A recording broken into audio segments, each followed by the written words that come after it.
রহমানির রহিম। প্রিয় দেশবাসী, আসসালামু আলাইকুম।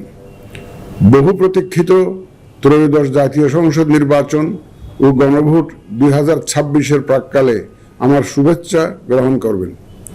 আগামীকাল ইতিহাসের অন্যতম গুরুত্বপূর্ণ এই নির্বাচনের ভোট গ্রহণ অনুষ্ঠিত হবে। এই ঐতিহাসিক মুহূর্তে আমি গভীর শ্রদ্ধার সাথে স্মরণ করছি মহান মুক্তিযুদ্ধে শহীদদের। আরও স্মরণ করছি জুলাই গণ অভ্যুত্থানে শহীদদের, যাদের রক্তের বিনিময়ে আমরা আজ গণতান্ত্রিক উত্তরণের দ্বার প্রান্তে পৌঁছেছি। আমি তাদের রুহের মাগফিরাত কামনা করছি। আমি একই সাথে আহত জুলাই যোদ্ধাদের আশু আরোগ্য ও স্বাভাবিক জীবনের জন্য দোয়া করছি। প্রিয় দেশবাসী, এই নির্বাচনে ভোটদান আমাদের শুধু নাগরিক অধিকারই নয়, বরং দায়িত্ব।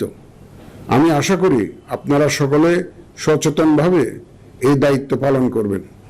রাজনৈতিক দল, প্রার্থী ও ভোটারদের প্রতি আহ্বান, শান্তি ও সৌহার্দ্যপূর্ণ পরিবেশ রক্ষার্থে সকলে দায়িত্বশীল ও যত্নবান হবেন। নে, দুই বেলা খাবি ফ্যান্টাস্টিক নিমক হালাল সল্টেড বিস্কুট।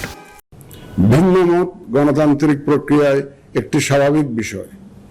এই বিষয়টি স্মরণে রেখে আপনারা উৎসব মুখর পরিবেশ নিশ্চিত করে স্বতঃস্ফূর্তভাবে ভোট কেন্দ্রে আসবেন, পছন্দের প্রার্থীকে ভোট দেবেন এবং গণতান্ত্রিক প্রক্রিয়ার স্বাভাবিক পরিণতি হিসাবে জয় পরাজয়কে মেনে নেবেন। ভোটার, প্রার্থী, নির্বাচন সংশ্লিষ্ট কর্মকর্তা, আইন প্রয়োগকারী সংস্থা, সাংবাদিক, পর্যবেক্ষক, সেবা প্রদানকারী সংস্থা ও ব্যক্তিসহ সংশ্লিষ্ট সকলের কাছে অনুরোধ, ব্যক্তিগত কষ্ট ক্লেশ তুচ্ছ করে জাতীয় নির্বাচনের এই মহতী ব্যবস্থাকে সহযোগিতা করে সার্থক করে তুলুন। প্রিয় ভোটারগণ, আমরা শান্তিপূর্ণ ও উৎসব মুখর পরিবেশে নির্বাচন অনুষ্ঠান করতে চাই। যে কোনো অনভিপ্রেত ঘটনা মোকাবেলায় নির্বাচনী কর্মকর্তা, মাঠ পর্যায়ে কর্মরত বিচারিক ও নির্বাহী ম্যাজিস্ট্রেট এবং আইন প্রয়োগকারী সংস্থাকে সহায়তা করুন।